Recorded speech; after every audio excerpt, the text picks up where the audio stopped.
beyond whether it's too dangerous or beyond the issue of whether you can get into Zimbabwe or get to Somalia, does anybody really care, and is it worth getting people killed to get to these stories if no one's going to run them?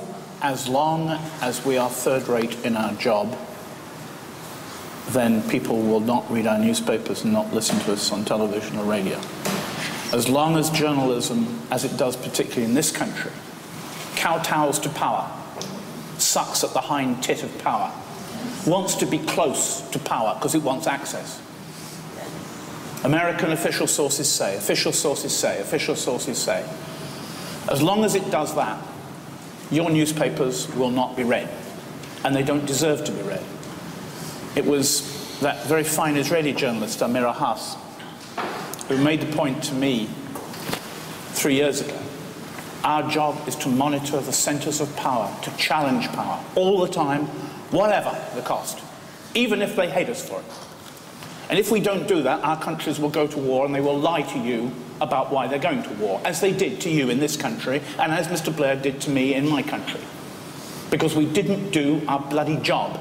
We didn't challenge power and authority. And that is our duty as journalists. And as long as we don't do it, as long as we produce, I think I've actually got here a Los Angeles Times piece, outrageous piece. It just, all it does, all the sourcing for this story in the Los Angeles Times, US authorities say, US officials said, US Justice Department counterterrorism official said, US authorities say, look at page A10, here we go.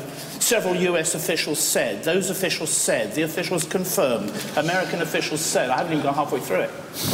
As long as this is your journalism, whether it be on television, or on radio, or in the newspaper, you will not trust your journalists, and you shouldn't. And this country in particular.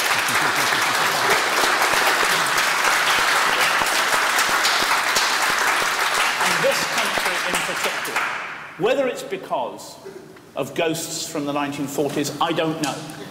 But the way in which your journalists slavishly go along with official authorities because they're frightened of apparently being anti-patriotic and therefore perhaps subversive by challenging authority. Look at the New York Times, so strongly anti-Bush now, and look what it was when Bush wanted to go to war.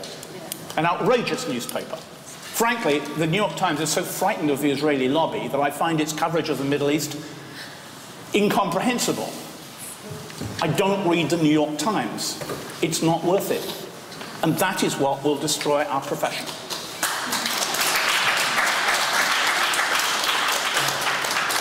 Well, Chuck,